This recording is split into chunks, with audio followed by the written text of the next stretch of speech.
RFTs, LFTs बहुत ज़रूरी test है। जब वाइटनिंग या एंटीऑक्सीडेंट ड्रिप स्टार्ट करते हैं तो उससे पहले कराए जाते हैं। तो कोई भी ट्रीटमेंट जो कि आप सेल्फ मेडिकेशन करते हो इवन घर में, वो भी डेंजरस है। अगर आपके LFTs, RFTs ठीक है, you should go for it, ले लें, मगर ये एक्सपेक्ट ना करें कि आप बहुत ज़्यादा कोई स्नो वाइट बन जाएंगे। चेहरे पे झुर्रियां कम करना, जिल्द को जवान दिखाना और बढ़ती उम्र के असरात को छुपाना, ये ख्वाहिश अब सिर्फ शोबिस इंडस्ट्री तक ही महदूद नहीं रही, बल्कि आम अफराद भी इस रुझान का शिकार हो रहे हैं और ये रुझान बड़ा तेजी से बढ़ता जा रहा है। सोशल मीडिया और खूबसूरती के जो तेजी से बदलते म्यार हैं, जो पैरामीटर्स हैं, सिर्फ खवातीन ही नहीं मर्द भी इससे खौफजदा हैं, इसमें मुब्तला हो गए हैं और कहीं वो उम्र रसीदा तो नहीं नज़र आ रहे। इस चीज़ को लेकर वो बहुत ज़्यादा वरिड नज़र आते हैं, बहुत ज़्यादा फिक्रमंद होते हैं। फिर यही वजह है कि एंटी एजिंग इंजेक्शंस, फिलर्स और बोटॉक्स जैसी कॉस्मेटिक ट्रीटमेंट्स अब बहुत आम हो चुकी हैं और हर दूसरा शख्स बगैर मुकम्मल मालूमात के इनका सहारा ले रहा है। हालिया दिनों में अगर बात की जाए तो बॉलीवुड अदाकारा शिफाली जरीवाला की अचानक मौत ने इस तेजी से फैलते रुझान के खतरनाक पहलुओं पर बहुत से सवालात उठा दिए। रिपोर्ट्स के मुताबिक शिफाली एंटी एजिंग अद्वियात इस्तेमाल कर रही थी और 27 जून को दोपहर में, अगर कहा जाए रिपोर्ट्स के मुताबिक, तो शिफाली ने खाली पेट एंटी एजिंग इंजेक्शन लिया, जिससे हुआ ये कि उनका ब्लड प्रेशर लो हो गया और वो मौत के मुंह में चली गई। इस वाक़े ने बहुत सारे सवालात उठा गए। क्या खूबसूरती आपके ज़िंदा रहने और आपकी सेहत से भी ज़्यादा इम्पॉर्टेंट है? इसी को डिस्कशन का हिस्सा बनाते हैं। इस वक्त हमारे साथ मौजूद हैं aesthetic physician doctor Tayyaba Zahid साहिबा। बहुत शुक्रिया आपकी मौजूदगी का। मैं आपके साथ सबसे पहले ये एक अफसोसनाक वाक़या जो हुआ अदाकारा के साथ, वो डिस्कस करना चाहूँगी कि इतनी डेस्परेशन खूबसूरत दिखने की, जवान दिखने की, जबकि आपको होना चाहिए कि अगर आप एज भी कर रहे हो तो उसको अडोर करो, उसको प्रेस करो, दैट्स कम्प्लीटली फाइन। अगर आप एज कर रहे हो तो एज ग्रेस के साथ होनी चाहिए, लेकिन लोग इस तरह के ट्रीटमेंट्स लेते हैं, इतने इंजेक्शंस लेते हैं, जिसकी वजह से आपकी बायोकेमिस्ट्री या बॉडी कहीं ना कहीं उसको सस्टेन नहीं कर पाती। क्या कहेंगी इस बारे में? जी बिल्कुल, आपने सही कहा। अच्छा, एक्चुअली हमने सुना होगा कि हर चीज़ की ज़्यादती या फिर डॉक्टर की सुपरविजन के बगैर अगर कोई काम किया जाए तो वो ख़राब है, वो गलत होता है। तो इसी तरह इस केस में भी यही हुआ है। These are actually safe agents, लेकिन अगर सही तरीके से किया जाए, सही तरीके से किया जाए। ये जो हमें अक्सर कॉल्स आती हैं कि जी वाइटनिंग इंजेक्शंस लगाने, किट भेजते हैं, बाकायदा कहते हैं आप ऑनलाइन किट भेजती हैं। मैं हैरान होती हूँ कि ये एक्चुअली ये मिसयूज़ हो रहा है ना। ये सोशल मीडिया में हर जगह ऑनलाइन आपको जी शो किया जाता है कि इतने का डब्बा है और ये खरीद लें। तो लोग हमें कहते हैं आप इतना महंगा लगा रहे हो, डब्बा तो इतने का मिल रहा है। तो उफ तौबा, इनकी लाइक बिल्कुल सेंस नहीं है इस चीज़ की कि हमें इससे पहले टेस्ट कराने हैं कुछ RFTs, LFTs। एक बहुत ज़रूरी टेस्ट है जो कि हम जब वाइटनिंग या एंटीऑक्सीडेंट ड्रिप स्टार्ट करते हैं तो उससे पहले कराए जाते हैं। अगर वो डीअरेंज हैं या किसी को पथरी का मसला है, जिगर का मसला है, कभी अलाउ नहीं किया जाता। तो कोई भी ट्रीटमेंट जो कि आप सेल्फ मेडिकेशन करते हो इवन घर में, वो भी डेंजरस है। तो इसलिए प्लीज़ अपने कंसर्न डॉक्टर से रुजू करके फिर आपको किसी ट्रीटमेंट की तरफ आना चाहिए। डॉक्टर तैयबा, मुझे ये बताएं कि ये जो भारतीय अदाकारा शिफाली की अचानक मौत का मामला जो है, हम इसको डिस्कस कर रहे हैं जी, आपको क्या लगता है इसकी वजह एंटी एजिंग इंजेक्शंस को हम देख रहे हैं कि बताया जा रहा है, क्या ये इंजेक्शन वाकई इतने खतरनाक होते हैं या इंजेक्शन का मसला है, या फिर वो जो उन्होंने जिस तरह से ये बात सामने आ रही है कि उन्होंने खाली पेट जो है वो इसको लिया और वो नुकसानदेह साबित हुआ? आपको इन दोनों में से कौन सी बात ज़्यादा सही लगती? अच्छा, इंजेक्शंस क्या हैं basically? These are vitamins, these are glutathione.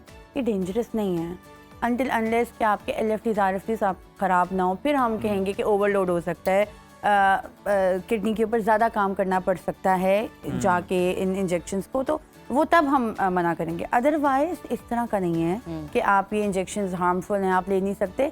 Under supervision वही बात हुई, she must be empty stomach, BP लो हो गया, कोई उस टाइम इमरजेंसी उन्हें नहीं मिल सकी, आई डोंट नो क्या सिनेरियो था, she was in clinic somewhere और अपने घर में उन्होंने ये किया, मुझे इस बारे में इल्म नहीं है, मगर it must be not supervised by some competent doctor या खुद सेल्फ मेडिकेशन की गई है। अच्छा डॉक्टर साहब ये भी बताइएगा, जैसे कि आप जानते हैं हमारी सोसाइटी में एक चीज का बहुत रुझान है, काले और गोरे जी का, बिल्कुल। गोरा होना है, जी गोरा बिल्कुल, होना वो तो है। खूबसूरती का मयार है। हाँ ये मेयार है, जबकि ये नहीं कहा जाता है कि आपकी बिल्कुल। स्किन नीट होनी चाहिए, बिल्कुल। आपको अपनी स्किन का ख्याल रखना है, आपको अपने पोर्स का ख्याल रखना है, आपको बिल्कुल। अपनी डाइट का ख्याल रखना है, आपको फ्रूट्स खाने हैं, अपनी डाइट को बेहतर बनाना है, बस गोरा होना है, गोरा मुझे ही होना है। चिट्टी चमड़ी चाहिए। अच्छा, ठीक है? इसके लिए चाहे वो उन्हें वाइटनिंग क्रीम्स यूज करनी कुछ पड़ी भी करना हाँ। पड़े, मिक्स करके क्रीम्स वो, भी लोगों और को उसके करते बाद हैं, जो हमने होता देखे है, बहुत सारे केसेस देखे हैं खराब इस तरह बिल्कुल। के। मैं आपसे ये जानना चाहूंगी, ये जो अभी एक इंजेक्शन की आपने बात की है, ग्लूटाथायोन, ठीक जी, है, जी। इसका रुझान बहुत ज्यादा फीमेल्स के अंदर आ गया, मेल भी लगवा रहे जी, हैं। ये बिल्कुल। इंजेक्शन किन लोगों के लिए अच्छा है, बेहतर है?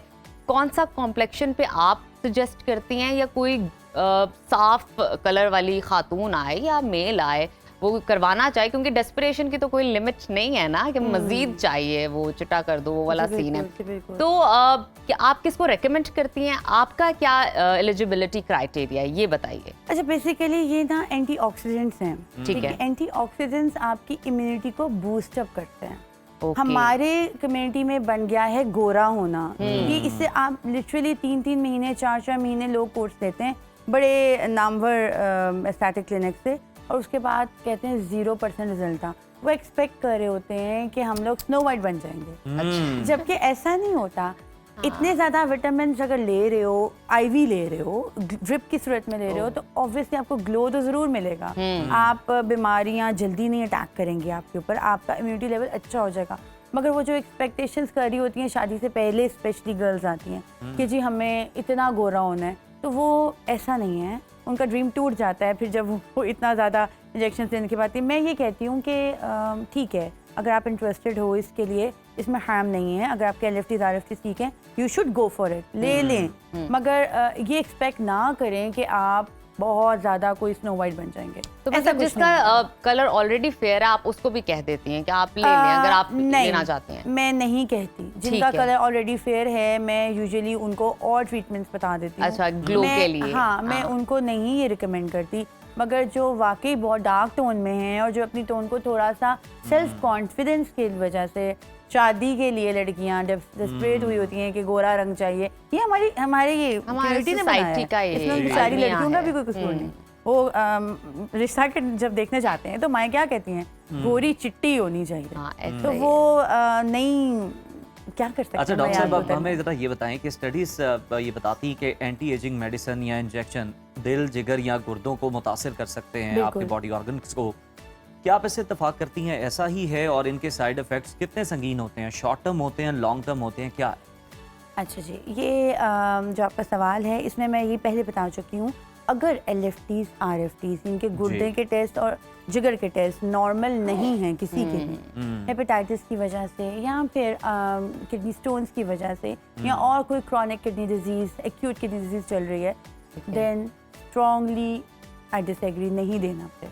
फिर आपको वाइटनिंग ट्रीटमेंट्स या एंटीऑक्सीडेंट ड्रिप्स नहीं लेनी। बाकी आप ट्रीटमेंट ले सकते हैं जिसमें फिलर, बोटॉक्स, थ्रेड्स और एंटी एजिंग कोलेजन इंजेक्शन होते हैं फेस के लिए, और बहुत से ट्रीटमेंट्स हैं वो ले सकते हैं। मगर आईवी ड्रिप्स फिर नहीं। अच्छा, आप खुद एक डॉक्टर हैं। जी बिल्कुल। आप डेली पेशेंट्स डील करती हैं, आपको सारे प्रॉज एंड कॉन्स पता हैं, आपको पता है कौन कौन से लूप होल्स हैं जिसको आप यूज करके किसी भी नॉर्मल इंसान का माइंडसेट कहीं ना कहीं चेंज कर सकते हैं या इन्फ्लुएंस कर सकते हैं। मुझे ये बताएं, मार्केट में ऐसे बहुत सारे स्कैम मौजूद हैं, डॉक्टर्स, एस्थेटिक्स, किस तरह एक इंसान, एक नॉर्मल खातून या मेल जाता है तो कुछ पॉइंट्स याद रखे माइंड के अंदर कि वो क्लिक कर ले कि ये जो डॉक्टर है ये ठीक बात नहीं कह रहा है, या ये मुझे किसी और तरफ लेकर जा रहा है, यानी रॉन्ग नंबर। हाँ। अच्छा, कैसे, वो कौन से पॉइंट्स है जिसको मद्देनजर रखना जरूरी है? फर्स्ट ऑफ ऑल मैं ये कहना चाहूँगी कि कोई डॉक्टर जो कि MBBS है और उसके बाद उसने अपनी फील्ड में स्पेशलाइजेशन भी की हुई है, स्टैटिक्स में सर्टिफिकेशंस भी ली हुई हैं, वो आपको कभी मिसगाइड नहीं कर सकता, नेवर। ठीक ये है। हमारे प्रोफेशन के खिलाफ है।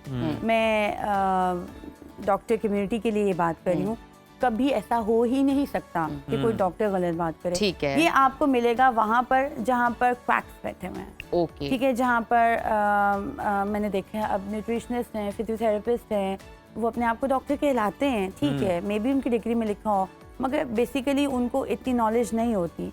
तो वो अपनी लो नॉलेज की वजह से मिसगाइड कर सकते हैं। क्या पहचान है इनकी? तो किस तरह आप अपने पहचान? क्रेडेंशियल्स चेक करें, आप जिस क्लिनिक में जा रहे हैं आप चेक करें कि either this is MBBS even कि नहीं, और इनकी स्टैटिक्स में कोई सर्टिफिकेशंस हैं और पोस्ट ग्रेजुएशंस हैं, तभी आप फिर अपना वहाँ पे ट्रीटमेंट स्टार्ट करें। मैंने देखा पार्लर जाके लोग ट्रीटमेंट करा Oh my God, yes, static treatment yes. Parlours में हो रहे हैं। Yes, उन्होंने जिनको- machines रखी जिनको हुई हैं। face Salon वालों ने anatomy रखी तक हुई नहीं हैं। पता, जिनको कुछ भी नहीं पता मेडिसिन से रिलेटेड, दे आर ट्रीटिंग। अब देखो बात सुनो, जब आप मुझे अच्छे से याद है एक दफ़ा मैं इसी तरह एक खातून थी, उनको वाइटनिंग ड्रिप का बहुत शौक था। She was a drama artist, तो वो लगवा रही थी, थिएटर आर्टिस्ट थी।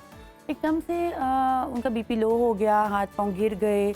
आई वॉज देयर, और हालांकि उनके LFT थी, सब कुछ Clear चेक थे थे। और आंखें भी चढ़ गई। तो उस टाइम एक इमरजेंसी सिचुएशन थी एंड आई अल्हम्दुलिल्लाह मैनेज इट। मैंने उनके लिए जो भी उस टाइम ट्रीटमेंट्स कर सकते थे करके दैट वाज रिजॉल्व। यही अगर पार्लर में ओहो, या हो, कहीं इवन न्यूट्रिशनिस्ट या फिजियोथेरेपिस्ट या और बहुत से ऐसे स्टैटिक क्लिनिक है जहाँ पे डॉक्टर्स अवेलेबल नहीं है, तो आप बताएं उस बंदे का क्या हाल होता। हाल होगा, बिल्कुल। तो फिर इसी वो तरह उस के time वाकयात यार में पेश वो आते static हैं। clinic उन्हें इलाज का तो emergency- पता नहीं, उन्होंने शावर गन ही यूज करते रहना था कि शायद होश आ जाए किसी ने। इमरजेंसी में भी नहीं पहुंचा पाना था उन्होंने, और अगर पहुंचा भी जाते तो ऑब्वियसली उनके वो एक नाम लग जाता है कि ये क्लिनिक में ये प्रॉब्लम होती है। तो ये मेक श्योर करें कि आप एक सर्टिफाइड डॉक्टर के पास। अच्छा डॉक्टर साहब, लास्टली बता दें, अगर किसी को जल्द की खूबसूरती को एनहेंस करना हो, रिंकल्स को कवर करना हो, जी। तो सबसे सेफ और सबसे इफेक्टिव इसका वे क्या है? सबसे सेफ एंड सबसे इफेक्टिव है PRP। PRP। अच्छा, आई लव इट। PRP आप ही के ब्लड से बनती है। अब तो सबको ये नॉलेज मैंने दे दी है, और जी, काफी ठीक लोगों है। को पता है कि PRP ब्लड से ली जाती है, आप ही के ब्लड से ली जाती है, और हेल्दी प्लाज्मा मशीन में, सेंट्रीफ्यूज मशीन में हम सेपरेट करके आपके फेस के ऊपर इंजेक्ट करते हैं। ये बहुत अच्छा सोर्स है, स्लो इफेक्ट है, मगर साल में 3 से 4 सेशंस आपको तरोताज़ा और जवान रखता है। और हेयर PRP के बारे हेयर में क्या है? PRP भी बहुत अच्छी चीज़ है, वो भी अच्छा है। आपका हेयर फॉल स्टॉप करता है, मगर Stop इस करता PRP के लिए आपको खुद हेल्दी होना चाहिए। अच्छा। अच्छा। हाँ, ऑब्वियसली ये- इतना आप अच्छे हेल्थ में होगे तभी तो ब्लड भी अच्छा होएगा और हम आगे कर सकते हैं प्रोसीजर। बिल्कुल ठीक है। बहुत शुक्रिया डॉक्टर साहिबा आपकी आमद का, और बड़ी अच्छी और आपने जो है मुफीद मालूमात हमारी ऑडियंस के साथ शेयर की।